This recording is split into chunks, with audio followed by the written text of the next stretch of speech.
ಎಲ್ಲರಿಗೂ ನಮಸ್ಕಾರ. ನನ್ನ ಹೆಸರು ಮನು ಅಂತ. ನೀವು ನೋಡ್ತಾರೆ ಯೂಟ್ಯೂಬ್ ಚಾನಲ್ ಬಂದು ಮನೋಸಿ ಯೂಟ್ಯೂಬ್ ಚಾನಲ್. ಹೊಸಬರಾಗಿರೋ ದಯವಿಟ್ಟು ಸಬ್ಸ್ಕ್ರೈಬ್ ಬಟನ್ನ ಕ್ಲಿಕ್ ಮಾಡಿ, ಪಕ್ಕದಲ್ಲಿರೋ ಬೆಲ್ ಐಕಾನ್ ಮತ್ತೆ ಕ್ಲಿಕ್ ಮಾಡಿ, ಒಂದು ಶೇರ್ ಮಾಡಿ, ಒಂದು ಲೈಕ್ ಮಾಡಿ. ಈ ವಿಡಿಯೋನ ಎಜುಕೇಷನ್ ಪರ್ಪಸ್ಗೋಸ್ಕರ ಮತ್ತು ಉದ್ಯೋಗ ಮಾಹಿತಿಗೋಸ್ಕರ ಈ ವಿಡಿಯೋನ ಮಾಡಲಾಗಿದೆ.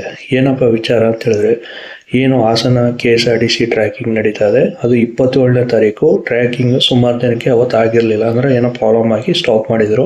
ಹಾಗಾಗಿ ಟೋಟಲಾಗಿ 99 ಮೆಂಬರ್ಸ್ಗಳು ಬರ್ತಾರೆ, ಅಂದರೆ 27ನೇ ತಾರೀಕು ಇದ್ದವರು.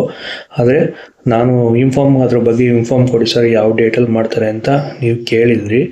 ನಾನು ವಿಚಾರಿಸಿ ಕೇಳಿದಕ್ಕೆ ಅವರು ಸದ್ಯಕ್ಕೆ ಈಗ ನಮ್ಮ ಡೇಟ್ ಅನೌನ್ಸ್ಮೆಂಟ್ ಏನು ಮಾಡಿಲ್ಲ ಸರ್, ನಾವು ಮಾಡ್ತೀವಿ ಸರ್ ಮುಂದಿನ ದಿನದಲ್ಲಿ ಅಂತ ಹೇಳಿದ್ದಾರೆ. ಹಂಗಾಗಿ ನೀವೇನಾದ್ರು ಟ್ರ್ಯಾಕಿಂಗ್ ಸಿದ್ಧತೆ ಅವತ್ತೇನು ಹೋಗಿ ವಾಪಸ್ ಬಂದಿದ್ದೀರಿ, ಅದಕ್ಕೋಸ್ಕರ ಬಿಡುಗಂಟೆ ವೆಯ್ಟ್ ಮಾಡಿ. ಅಂದರೆ ನೆಕ್ಸ್ಟ್ ಮಂತಲ್ಲಿ ಬಿಡ್ತೀವಿ ಅಂತ ಹೇಳಿದ್ದಾರೆ.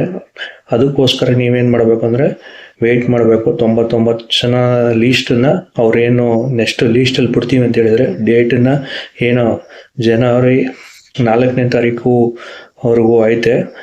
ಆ ನಂತರ ಬಿಟ್ಟಾರೋ ಇಲ್ಲ ಲಾಸ್ಟಲ್ಲಿ ಎಂಡಲ್ಲಿ ಬಿಡ್ತಾರೋ ಗೊತ್ತಿಲ್ಲ. ಒಟ್ಟಲ್ಲಿ 99 ಜನಕ್ಕೂ ಲೀಸ್ಟಲ್ಲಿ ಬಿಡ್ತೀವಿ ಅಂತ ಹೇಳಿದರೆ ದಯಮಾಡಿ ಅದ್ರ ಬಗ್ಗೆ ಕ್ಲಿಯರ್ ಕೊಡಿ. ನಾನು ಆ ಲೀಸ್ಟನ್ನು ಬುಟ್ಟೆಟ್ಟಿಗೆ ನಿಮ್ಗೆ ತಿಳಿಸ್ತೀನಿ ಅಂತ ಈ ವಿಡಿಯೋದ ಮುಖಾಂತರ ನಿಮ್ಗೆ ತಿಳಿಸ್ತಾ ಇದ್ದೀನಿ.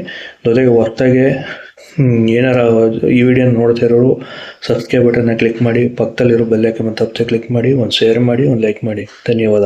ಒಟ್ಟಲ್ಲಿ 99 ಜನಕ್ಕೂ ಟ್ರ್ಯಾಕಿಂಗ್ ಡೇಟನ್ನು ಅನೌನ್ಸ್ಮೆಂಟ್ ಮಾಡ್ತಾರಂತೆ. ಸದ್ಯದಲ್ಲಿ ಈಗ ಅನೌನ್ಸ್ಮೆಂಟ್ ಏನಿಲ್ಲ, ಅಂದರೆ ನೆಕ್ಸ್ಟ್ ಮಂತ್ ಜನವರಿ ತಿಂಗಳಲ್ಲಿ ಅನೌನ್ಸ್ಮೆಂಟ್ ಮಾಡ್ತೀವಿ ಅಂತ ಹೇಳಿದರೆ. ಹಾಗಾಗಿ ಈ ವಿಚಾರವನ್ನು ನಿಮಗೆ ತಿಳಿಸ್ತಾ ಇದ್ದೀನಿ. ಧನ್ಯವಾದ.